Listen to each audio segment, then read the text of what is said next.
Hello friends, welcome to Smile Talk paramedical channel. Friends, ಯಾರೆಲ್ಲ ಅಭ್ಯರ್ಥಿಗಳಿಗೆ diploma pharmacy ಈಗ counselling ಪ್ರಕ್ರಿಯೆಯಲ್ಲಿ ಭಾಗವಹಿಸಿದ್ದೀರಿ ಅವರುಗಳಿಗೆ ಇವತ್ತಿಗೆ 3 ಗಂಟೆಗೆ ಏನಾಯ್ತಪ್ಪ ಅಂತಂದರೆ ಆಪ್ಷನ್ ಎಂಟ್ರಿಗಳನ್ನು ಮಾಡಲಿಕ್ಕೆ ಕಾಲೇಜ್ಗಳನ್ನು ಆಯ್ಕೆ ಮಾಡ್ಕೊಳ್ಳಿಕ್ಕೆ ಲಿಂಕನ್ನು ಕೊಟ್ಟಿದ್ದರು. ಅದು ಕ್ಲೋಸ್ ಆಯಿತು. ಇವಾಗ ರಿಸಲ್ಟ್ ಬರಬೇಕಾಗಿದೆ. ಇಲ್ಲಿ ಸ್ಕೆಡ್ಯೂಲ್ ಡಿಲೇ ಅಂದರೆ ಎಕ್ಸ್ಟೆಂಡ್ ಮಾಡಿರೋದ್ರಿಂದ ಏನಾಗಿದೆಪ್ಪ ಅಂತಂದರೆ ಸ್ವಲ್ಪ ಬದಲಾವಣೆಯಾಗಿ ರಿಸಲ್ಟ್ ಇವತ್ತು 6 ಗಂಟೆ ಮೇಲೆ ಬರಬೇಕಿತ್ತು. ಇವಾಗ ನಾನು ವಿಡಿಯೋ ಮಾಡ್ತಾಯಿದ್ದೀನಿ. ಈಗ 7:15 ಆಗಿದೆ.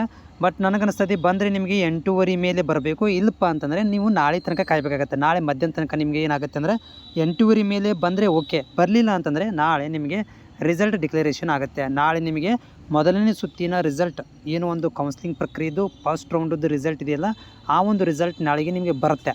ಓಕೆ. ಸೊ ಆ ಒಂದು ರಿಸಲ್ಟಲ್ಲಿ ಮೋಕ್ ರಿಸಲ್ಟ್ ಬಿಡ್ತಾರೋ ಅಥವಾ ಡೈರೆಕ್ಟ್ ರಿಸಲ್ಟ್ ಬಿಡ್ತಾರೆ ಕಾದು ನೋಡಬೇಕಾಗತ್ತೆ. ಯಾಕಂದರೆ ಇದು ಫಸ್ಟ್ ಟೈಮ್ ಡಿಪ್ಲೊಮಾ ಫಾರ್ಮಸಿ ಅವರಿಗೆ ಈ ಒಂದು ಕೌನ್ಸಿಲಿಂಗ್ ಪ್ರಕ್ರಿಯೆ ಮಾಡ್ತಾ ಇರುವಂಥದ್ದು. ಇಲ್ಲಿ ಟೆಂಪರರಿ ರಿಸಲ್ಟ್ ಅಂದರೆ ಪ್ರೊವಿಷನಲ್ ರಿಸಲ್ಟ್ ಡಿಕ್ಲರೇಷನ್ ಮಾಡ್ತಾರೋ ಅಥವಾ ಡೈರೆಕ್ಟಾಗಿ ನಿಮ್ಗಳಿಗೆ ಫಸ್ಟ್ ರೌಂಡದ್ದು ಕೊಡ್ತಾರೋ ನೋಡಬೇಕು. ಬಟ್ ಯೂಶ್ವಲಿ ಏನಾಗುತ್ತೆ ಅಂದರೆ ಕೇದವರು ಪ್ರೊವಿಷನಲ್ ರಿಸಲ್ಟನ್ನು ಫಸ್ಟಿಗೆ ಡಿಕ್ಲರೇಷನ್ ಮಾಡ್ತಾರೆ.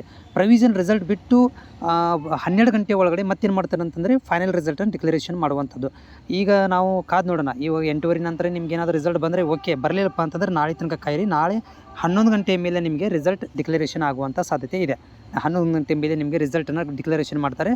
ಆಮೇಲೆ ಈವ್ನಿಂಗ್ ಫೈನಲ್ ರಿಸಲ್ಟಿಗೆ ಕೂಡ ನಿಮ್ಗೆ ಏನು ಮಾಡ್ಬೋದು ಅಂತಂದ್ರೆ ಲಿಂಕನ್ನು ಮತ್ತು ಆರ್ಡರ್ ಕಾಪಿ ಡೌನ್ಲೋಡ್ ಮಾಡ್ಕೊಳ್ಳಿಕ್ಕೆ, ಅಡ್ಮಿಷನ್ ಆರ್ಡರ್ ಕಾಪಿ ಡೌನ್ಲೋಡ್ ಮಾಡ್ಕೊಳ್ಳಿಕ್ಕೆ, ಮತ್ತು ಅದಕ್ಕೆ ಪೇಮೆಂಟನ್ನು ಮಾಡಲಿಕ್ಕೆ, ಆಮೇಲೆ ನೆಕ್ಸ್ಟ್ ರೌಂಡಿಗೆ ಹೋಗಲಿಕ್ಕೆ ಎಲ್ಲ ಒಂದು ಆಪ್ಷನ್ಗಳನ್ನು ನಾಳೆಗೇ ಅವರು ಡಿಕ್ಲರೇಷನ್ ಮಾಡ್ಬೋದು.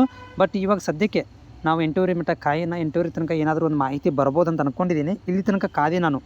ಈಗ ಇಲ್ಲಿ ತನಕ ಕಾದೆ ಏನಾದರೂ ರಿಸಲ್ಟ್ ಏನೋ ಬರುತ್ತೆ ಅಂತೇಳಿ. ಬಟ್ ಇಲ್ಲ, ಕೇದವರು ಸ್ವಲ್ಪ ತುಂಬ ಸ್ಲೋ ಇರೋದರಿಂದ ರಿಸಲ್ಟನ್ನು ಒಂದು ಲೇಟ್ ನೈಟಾಗಿ ಮಾಡ್ಬೋದು, ಇಲ್ಲಪ್ಪ ಅಂದ್ರೆ ನಾಳೆಗೆ ಡಿಕ್ಲರೇಷನ್ ಮಾಡ್ಬೋದು. ಅಲ್ಲಿ ತನಕ ಕಾಯೋಣ.